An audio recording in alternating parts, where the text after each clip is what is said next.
guys, it's Fiona from Eventide Reads, and it's that time of the year again. It's time to talk about the Waterstones Children's Book Prize shortlist. So those of you who have followed me for quite some time will probably remember last year's video, which I will do the magic and leave a link somewhere, where I talked about all the books on the shortlist. You may also remember that again, last year I went on a hiatus in the late end of the year, which was when I was reading the long list for the book prize. I like to just go through the books and talk a little bit, just a tiny bit because there's quite a few books, about what I liked, what I didn't like, whether I've read them previously to reading them for the long list, shortlist, etc, etc. Most of these books I currently don't actually have because I pass them on. We only get sent sort of one box and everybody wants to read them. So let's start off with the illustrated book category. So this was the picture book category last year, but now includes illustrated books, so non-fiction as well. So the first one is Atlas of Adventures by Lucy Leatherland. I really like this book. I think it's really pretty. It is beautifully illustrated, though for some reason I think, if I remember correctly, some of the countries were in the wrong regions or something weird. Russia was in the wrong place or something like that, I can't remember. It really confused me for a little while.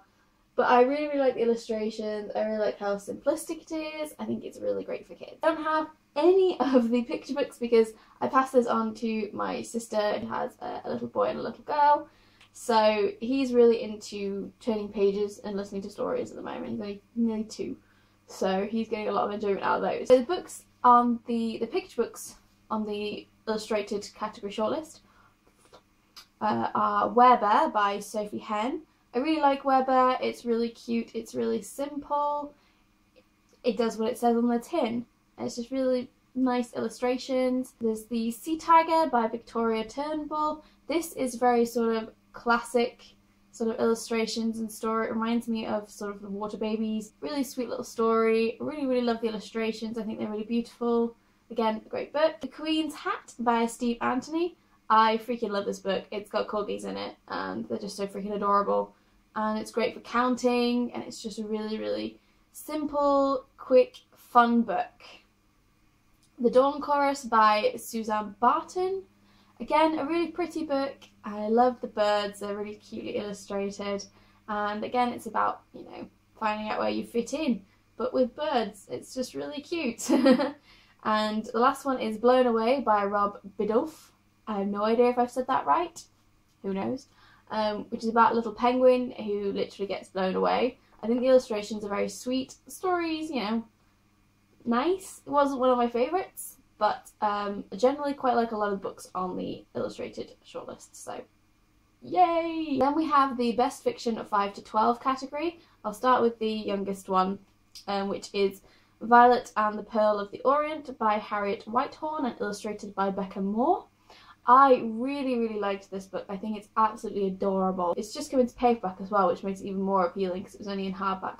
But it was really pretty in hardback as well. So I don't know how I feel about that. It's got really simple illustrations. It's got the simple colours, so it's all mostly purples and whites. And it's really cute. It's a really fun story. It's like that little almost murder mystery, but for really young children. And it's just so... It reminds me of Claude.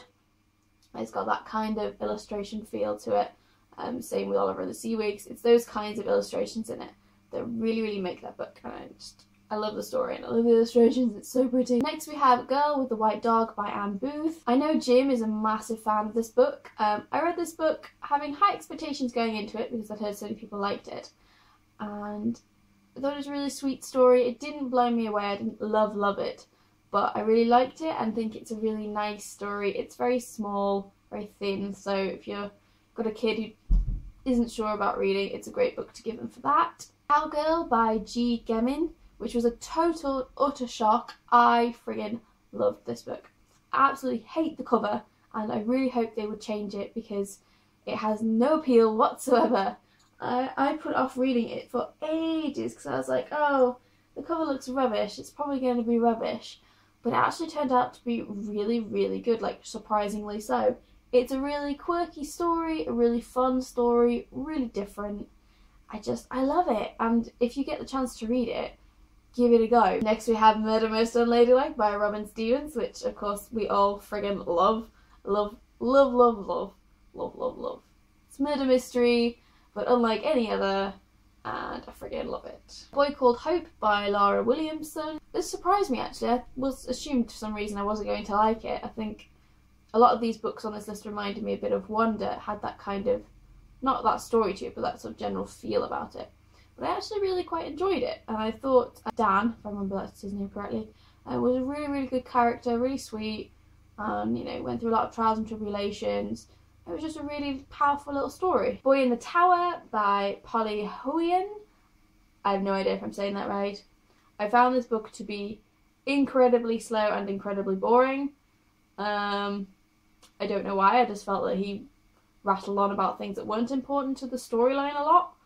Because the storyline is he lives in a tower and everything around it is crumbling, basically the world is coming to an end.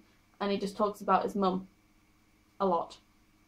And I'm like, is anything actually happening outside? I thought that was the point of the story. The next is the best book for teens list. I actually still have a couple of the books from this list, so hooray! So we'll start with Smart by Kim Slater. Again, this reminded me like that feel of Wonder, but maybe slightly older because there was a bit of swearing in it here and there. Really, really interesting storyline. Had a lot of characters you don't normally see in stories, like lots of homeless people, lots of very different people, very, well, strange to us, but not to the main character Kieran, who, to him, they're quite normal. But it was really sweet, and it was quite sad in places, but I really enjoyed it. Next is Only Ever Yours by Louise O'Neill. There was a lot of talk about this book. There still is. There's a lot of hype. I found it to be really strange and dark and not quite my cup of tea. I thought it was great. It's really well written, but a little bit too strange for me, I think. I don't know. There's something about it that kind of made me go, not entirely sure about this. Then we have Dead Ends by Erin Lang. Erin Lang was on the shortlist last year with Butter, which I really didn't like, but this one I liked a bit more. It's, again, a very interesting, deals with a lot of troubles that not a lot of books deal with. It deals with bullying and, you know, those kind of things. It's the kind of thing that Erin writes about. I think it's Erin, yes. I thought I was getting a name wrong there. Oopsies. Half Bad by Sally Green. I got this ages ago, so I'd already read it, and I'm not a massive fan of it, I must say. I felt it was really slow in places, especially sort of the first half. And I was a bit like, I don't quite understand what all the hype is about. But that's maybe because I read that in the middle of the hype. I don't know. But I'm generally not a huge fan.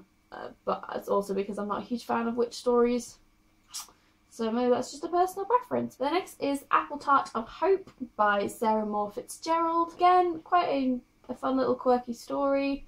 Boy goes missing, a girl comes back from New Zealand, and sort of, you know, is going to find him.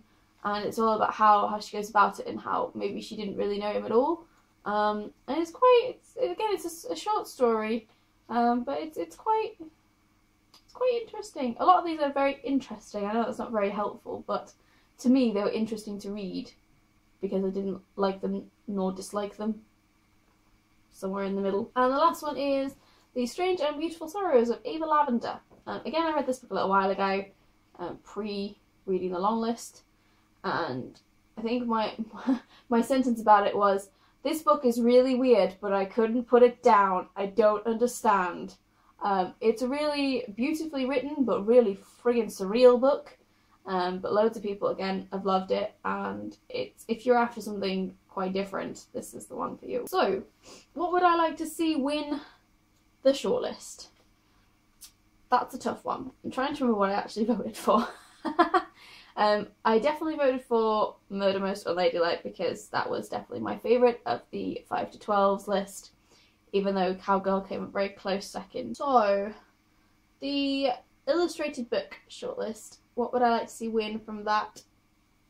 I'm torn between The Queen's Hat and Werebear. I think I voted for Werebear, but I love The Queen's Hat too because it's got corgis in it, and it's a counting story as well as a story in itself.